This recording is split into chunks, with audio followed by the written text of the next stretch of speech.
Welcome to Khealos' Gaming Table. I'm Khealos, and on this channel I talk about tabletop RPGs, miniature war games, and today is my final Friday in Orlando. And it's been a very long 3 weeks.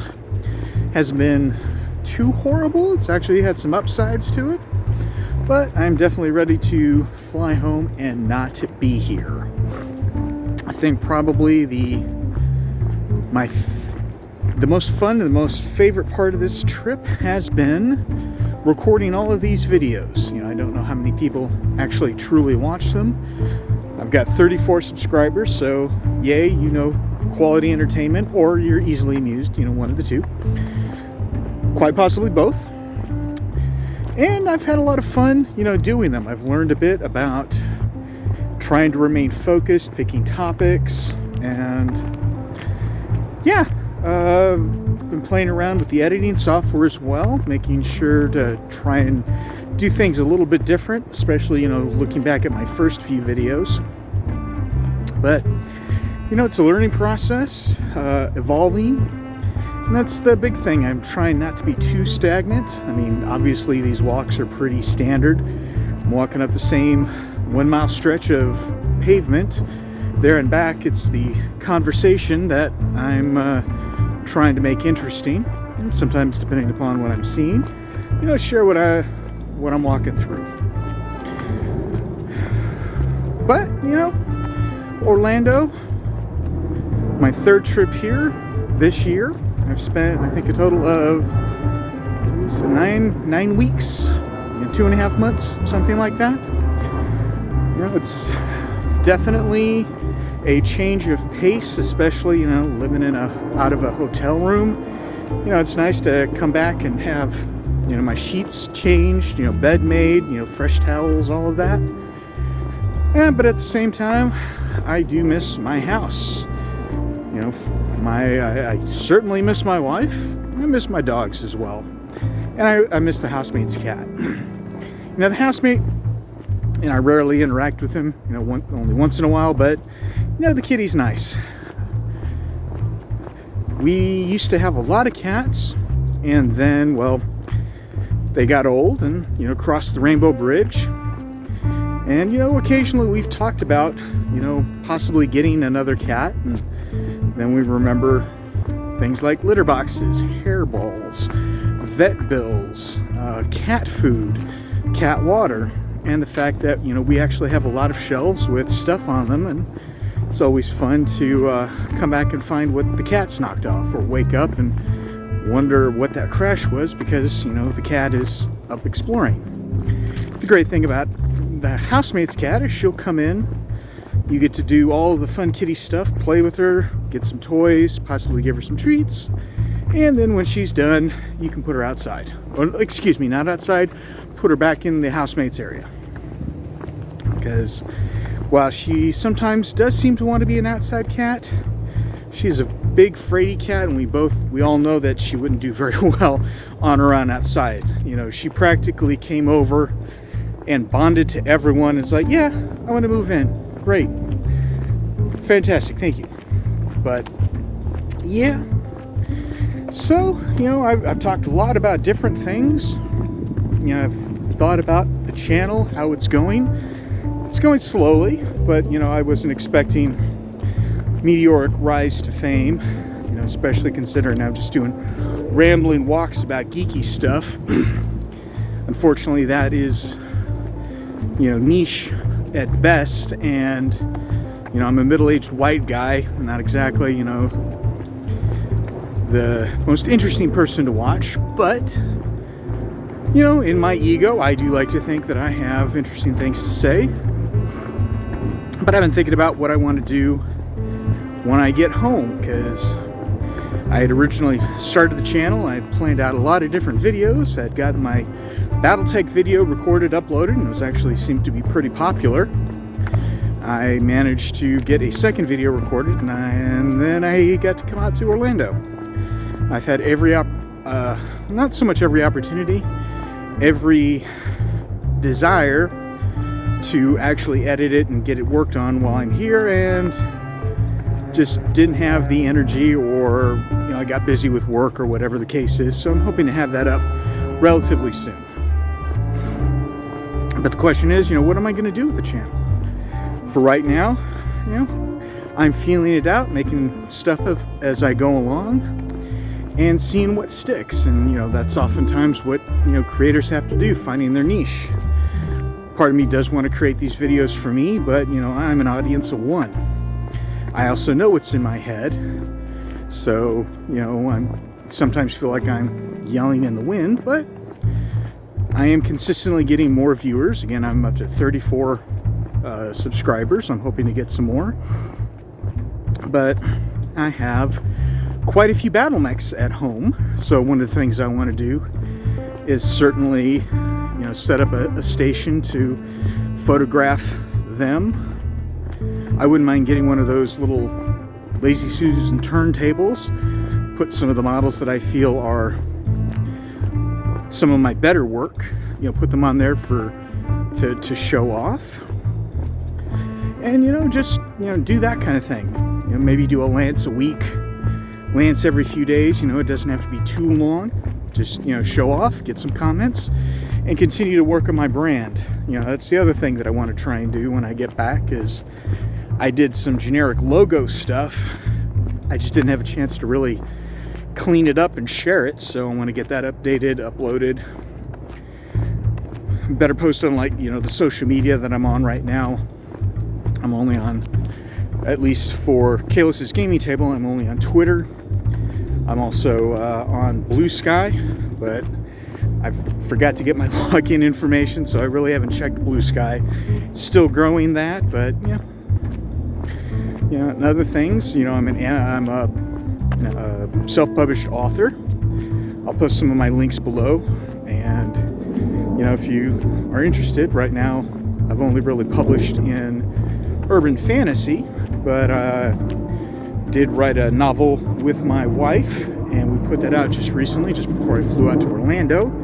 And for NaNoWriMo 23, I'm working on a new science fiction novel set in the same universe that that novel, the novel that I co-wrote with.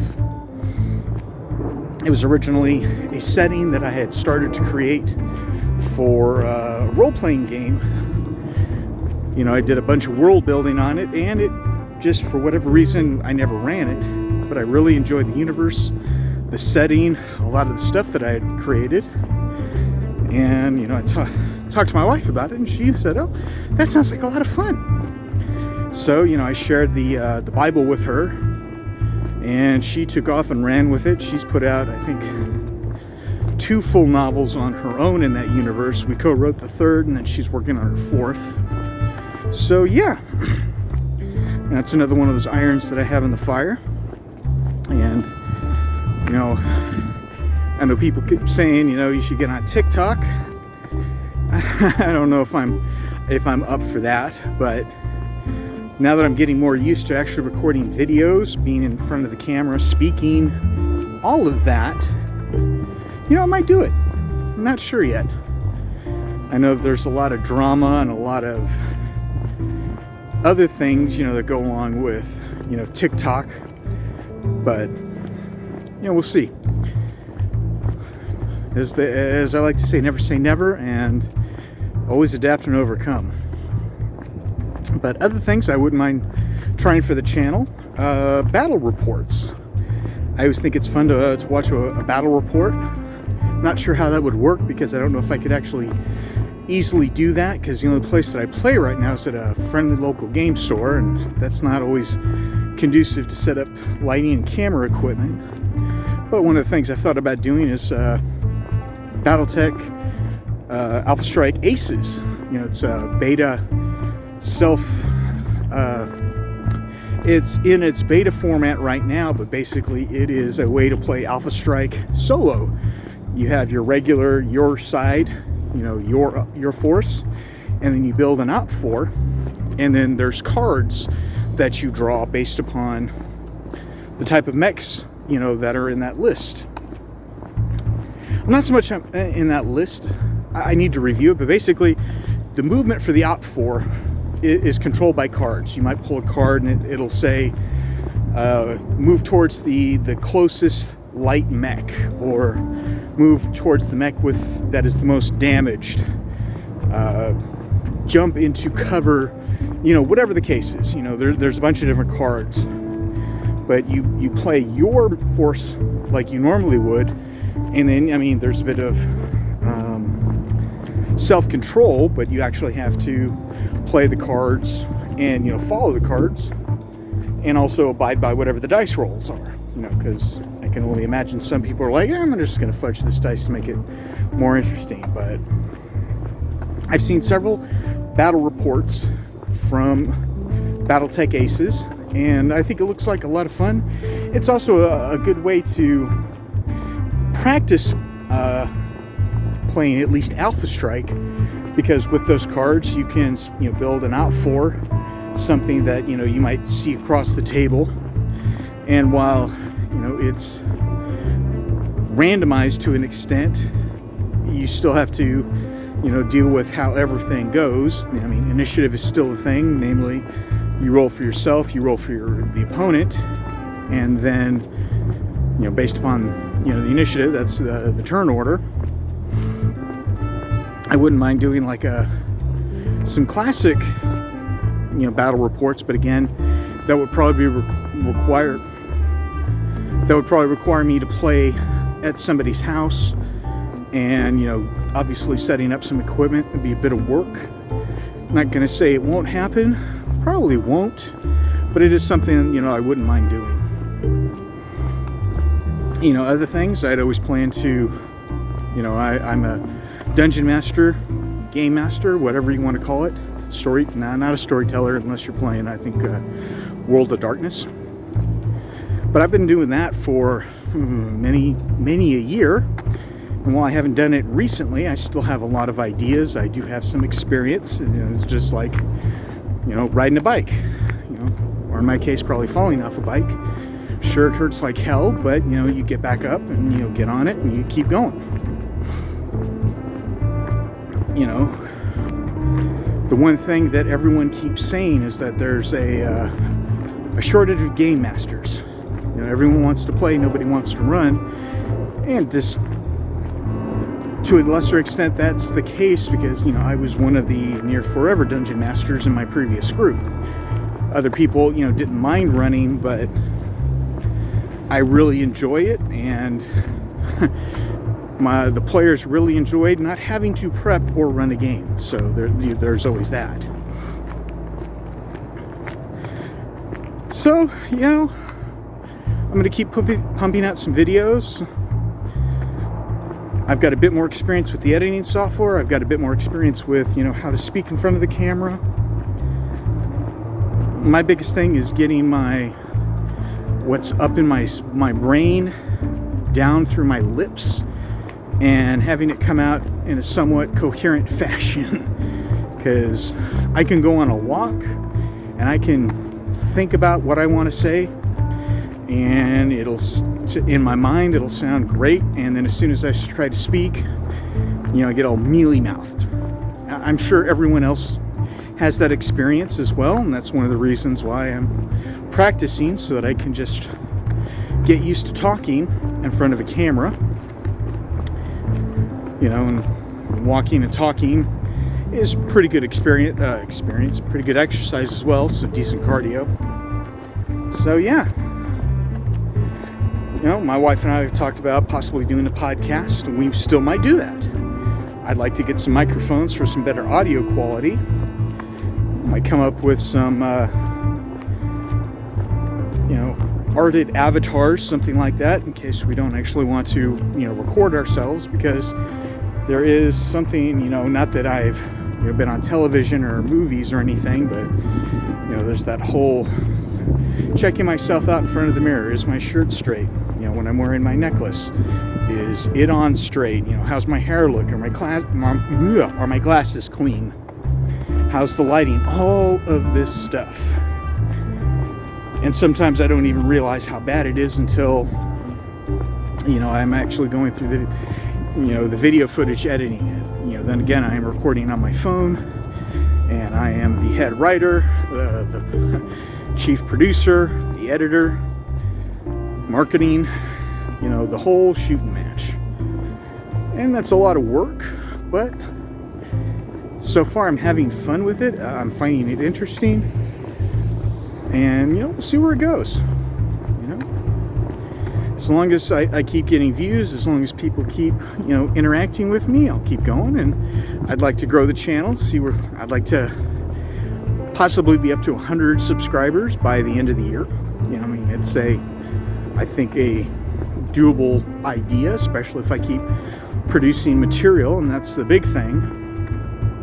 It's actually putting out material, relatively consistency. Ideally, I'd like to put out a video a week, and I think that's completely doable because, you know, I can pull down art assets. I'm figuring out how to get royalty-free music. I'm getting better at editing, and standing in front of the camera, I'm also getting better at knowing when to stop so that I can get a cut, as opposed to me saying something, I'm done, and then reaching for the camera or shifting around before, you know, the next scene or whatever. But for what it's worth, you know, my little Samsung phone has been pretty badass. It's done the job. I got a SD card for it so that I can record more than like 30 minutes worth of video, because I had so much crap on my phone I couldn't record for very much. But I have recorded 45 minutes to an hour just about every day while I've been in Orlando, and I haven't got any notifications that I'm low on memory. We'll see how I get when we get back to the hotel. But you know, the biggest issue that I've had is with even when I tell it not to sync, Gmail keeps syncing all of my videos, or tries to my Gmail account, and you know, the videos are anywhere between 2 and 3 gigs each, and, you know, 1 or 2 videos, and all of a sudden I'm out of space. But I plan to back up all my videos when I get home for archival purposes. You know, again, there's a bit of vanity here, you know, seeing where I've come from, where I'm going. And, you know, I might sit back in 6 months to a year and subject myself to watching my older videos. Maybe have a drinking game when I catch myself saying the same kind of thing over and over again, or if I repeat myself too often. You know, just something fun. And that's the thing. I'm not doing this. If this turns into, you know, something more than just, you know, a hobby, fantastic. I'm trying to treat it as more than just a hobby, which is why I'm working on it the way that I am. But, you know, we'll see. You can only... can't predict the future. You can only try to shape it. And let's be honest, how many people have actually planned out their future and then had it turn out the way that they actually thought it would be in high school or whatever? You know, I'm not saying that's a bad thing. That's the unpredictability of life. And, you know, life rarely ends up exactly what you were expecting. But that's not necessarily a bad thing, because there's a lot of things, people that I've met, things that I've done that I never thought that I would do. Even up to a year ago, I never would have thought to do a YouTube channel. You know, those are for people with talent, with actual equipment, you know, with skills. And, you know, well, I'm not the greatest. You know, I am up to 34 subscribers, and I am improving, or at least I think that I am. You know, and if you are thinking about starting a YouTube channel, you know, my advice, don't think about it too long. Do it. If you got a cell phone, you can record a video. I mean, you know, granted, mine aren't, you know, the highest quality for obvious reasons, because this phone is a little old. I think it's 1080p. It's definitely not 4K. But yeah, you want to start a video or want to start a channel, you know, do it. Figure out what you want to talk about. You know, I'd recommend figuring out several different ideas, you know, because some, you know, you might start the channel thinking you want to talk about one thing, and you might switch to something else based upon your interests or, other things. Do your research, try and see what works, what doesn't. But I have at this point spent maybe $60, maybe $70, and that was to get the selfie stick tripod that I'm currently using. Great. I will see if I can find it. I'll share the links below at some point. A relatively inexpensive LED light set, because the lighting in my living room is atrocious and I don't want to have to rely on outside light, especially since I have glasses. And I catch a lot of reflection, especially in the house. You work with what you got until you can improve. And then I bought that SD card. I think it's just 128 gigabytes, but it's allowing me to record a lot of stuff. I don't have to worry about, oh crap, I'm out of storage. I've got to copy it from my phone to my computer. And then there's a lot of editing software that actually is free. I'm actually using, DaVinci Pro 18. I think it's DaVinci something or other. And it is a full-featured piece of software with a lot of neat features. There's a bit of a learning curve, but luckily there's this web that is helping to connect the world and a tube of views. Not to mention, websites and blogs and other things that you can actually go and watch and learn, and that's what I do. I try to figure out some of it on my own. Some of it is pretty self-explanatory. But at the same time, if I want to learn how to do some music or loop music, or how to do the pan and scan, where pictures, scroll left to right or up or down or in or out, whatever the case is, some of that might not be as intuitive, but there's somebody out there that will have done the video. And if you do go and learn from somebody else, make sure to like their video, comment if you can, and if you do like the content, subscribe. Because everything that you can help another YouTuber with,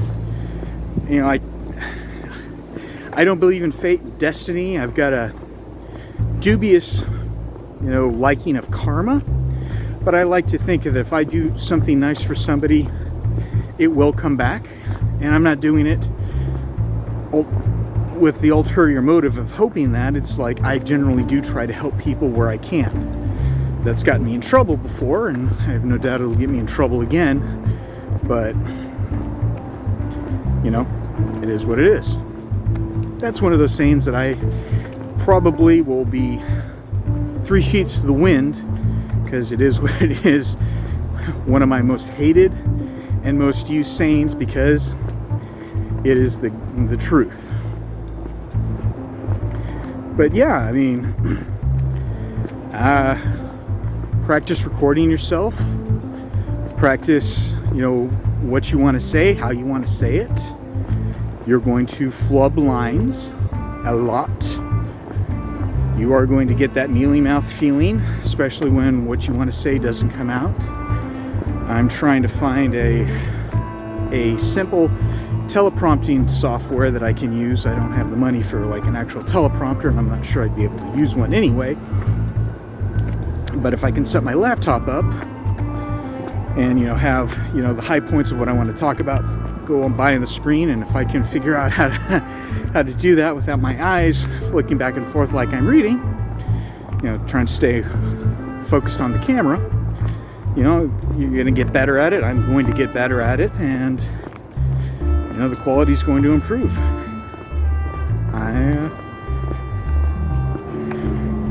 I like doing new things, and for right now this is new. If this takes off as a future career, hell yeah, I'm all on board.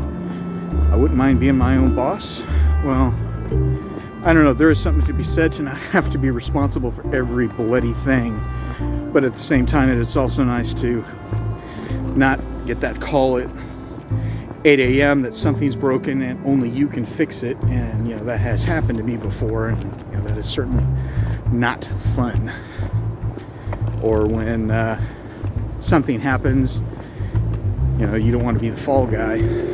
Speaking of which, I was watching YouTube last night and I saw an ad for a new movie for The Fall Guy.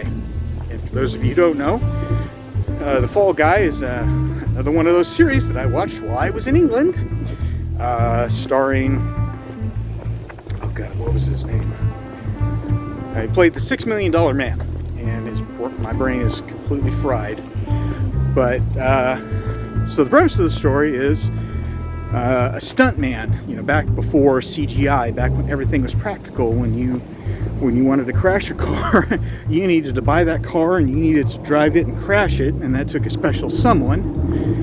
You know, the stunt person, Colt Seavers, was that someone. He was like one of the top Hollywood stuntmen. But let's face it, you know, movies aren't a 365-day-a-year job, and they are definitely not always forthcoming with work. So he made up the difference as a bounty hunter, and the show followed him, his cousin, and I think it was Heather Locklear, and they would, you know, get jobs to, you know, find these people, and he would put his career in stunts to work, you know, whether it's, you know, visual effects, explosions, things like that, practical effects, I should say, or, you know, driving, faking, you know, all kinds of stuff that you see in the movies, especially, you know, the older movies before CGI became so prevalent. You know, stuntmen and women, you know, put themselves through into potential death-defying situations, literally, to get that shot, whether they're being set on fire, crashing a car, you know, doing some racing where they have to, you know, drive on two wheels, whatever the case is. So, watching this video, you know, it's got Ryan Gosling, you know. I didn't know who this cat was, you know, I'd heard the name, I'd seen things, but I think the first movie that I really saw him in was Blade Runner 2049. I really enjoyed the movie. I mean, it was no Blade Runner, but it is. But, you know, I'm looking forward to seeing him in Barbie as well. But apparently he's a stuntman, and the lead actor for the movie that, you know, he's playing the stunt double in, I'm assuming, has disappeared. So, you know, he basically gets hired to go find him because, you know, the movie will never finish if, you know, the lead isn't there to finish it, and shenanigans ensue. You can probably find the video on YouTube, but apparently he finds the lead in a very deceased state, and all of a sudden, you know, he's got a bunch of, you know, nasty people out for him. There's a lot of really good stunts, you know, from the looks of it. I think it looks like a lot of fun. I'm not normally one for taking a classic TV show and reworking it into a movie. You know, there are some exceptions. I really did like, you know, at least the first Charlie's Angels movie. I thought that was really well done. But this looks like fun. I'll check it out, you know, when it hits streaming, because I probably won't see it in the theater unless, you know, somebody else is buying my ticket. But at any rate, yeah, the Fall Guy, I think that looks like a lot of fun. And yeah, we'll see. Well, it's Friday. I watched the final episode of Lower Decks, or at least the season finale of Lower Decks. I thought that was really well done. I chuckled quite a bit at some of the gags, and if you haven't seen it, I do recommend it. Lower Decks is one of the better Star Treks. It doesn't take itself too seriously. I mean, it is a comedy, an animated comedy at that. But it does poke some fun at some of the inconsistencies of Star Trek. And I generally did chuckle at quite a few of the parts. I got to see some character development for Mariner, especially to find out she was a Boimler at one point, and then something happened and she became the Mariner that we all, I don't know about love, but enjoy for the most part. I'm probably going to watch Battlebots tonight. I missed it last night.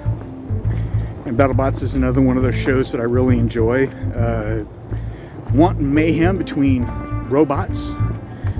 And, you know, sometimes when you look at the screen, You know, the robots look, you know, small. And then, you know, you see them in the pits or you see them in the training area and you realize, yeah, that thing's 250 pounds. And then you watch, you know, one of the flipper bots able to flip another 250 pound bot into the air end over end. You know, as you know, one of them, you know, talked about how they were able to flip like a washing machine, you know, 20 feet in the air. You know, washing machines are not light. But last week's episode was kind of meh. Almost all the fights went to the judges. Most of the fights weren't that interesting, at least not for me. But that was of this Golden Bolt, this particular tournament. This was that last week's was, you know, the least interesting of the ones that we've got so far. But I'm looking forward to the one tonight. You know, I've been watching Battlebots with my wife for quite a few years, going back to the current season, or the current run.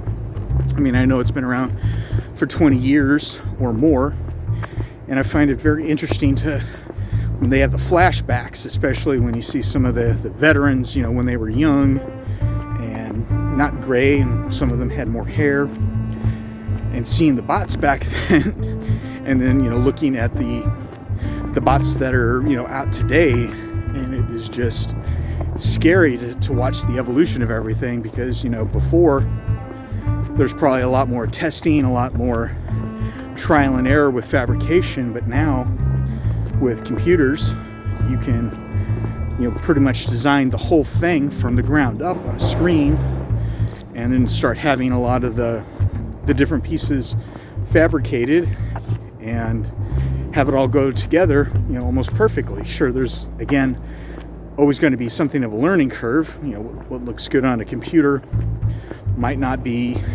as useful as you thought on in the battle box. But, you know, the bots are definitely faster and more deadly, and it's interesting watching, you know, some of the older veterans like Tombstone. You know, 3, 4, 5 years ago, Tombstone was, oh shit, I'm going up against Tombstone. And, you know, figuring out what your repair bill is going to be. But as a lot of the engineers have, you know, studied these fights, you know, Tombstone, as an example, is a pretty simple machine. And yeah, it's going to generate a shit ton of kinetic energy. And if that bar hits you, you're going to be in a world of hurt, depending upon, you know, which configuration is. But depending upon, you know, the armor that you have, or if you're able to, you know, skirt around outside, you know, if you hit them from the side, set them off kilter a little bit, that blade's going to tear up the ground, send Tombstone flying. And, you know, we have all seen Tombstone do more damage to itself into the battle box than to the enemy. So, you know, it's very fascinating to see the younger crowd coming in and going up against the veterans. And, you know, the veterans are, you know, looking at these whippersnappers and knowing that at some point it's going to be better for them to start training or instructing, you know, how to do this, and let, you know, the next generation take off, as opposed to, you know, trying to keep going with the same old bots. I'm definitely curious to see, is Tombstone going to come back? Is it going to be changed? Because, again, Tombstone is still a nasty bot, and, you know, only a fool will take Ray Billings take them without knowing that the man has a lot of experience. But at the same time, he is no longer quite the death sentence or the almost sheer loss going up against him that he used to be. I mean, when Captain Shredderator can knock Tombstone out, you know, there might be some time to think about, you know, changing some things up. And that's the thing, you know, looking at the different bots as they've, you know, evolved. Sure, they might go with the same name, might go with the same motif, but materials become lighter. Some of them become stronger. You might try some different sloped armor. Forks are a big thing, so that you can try and sweep up underneath your opponent, because in a lot of aspects controlling that ground game is just as important as having the biggest kinetic weapon. But if I watch it tonight, it'll be the last of the trials to see who gets into the finals, and then we're going to go and see who actually gets the golden bolt at the end. And I think that'll be next week. And I'll be back in Austin to watch it with my wife. Yay! But that was kind of my ramble, just talking about a little bit about what I plan to do. If you've got any suggestions, if anyone has any feedback, any things they would like to see, I'm always open to suggestions. I do like to please my fan base, all 34 of you. And if you've got ideas for videos you'd like to see, if you can think of ways I can improve my videos, if there's anything you want me to stop, can't guarantee that I'm going to do it, but if there's something that I'm doing that absolutely drives you in batty, let me know. But we're coming to the end here, so go ahead, like, subscribe, click the bell, all of the things. It really does help with the YouTube algorithm, because I swear, the algorithm, they could talk about how it's unbiased, but we all know that that's not the case. And I don't know what the hell, Musk has done with Twitter. X, I refuse to call it X because that's just dumb. He destroyed one of the greatest brands out there. But at any rate, like, subscribe, give me some feedback, let me know what you want to see, and I'll catch you on the next video. I may or may not record tomorrow because I do have to fly out tomorrow. I might get frisky and get up and go record, before I have to turn my car in and go to the airport. We'll see. But if not, then the next time you hear from me, I will be back in Austin. But y'all have a wonderful night.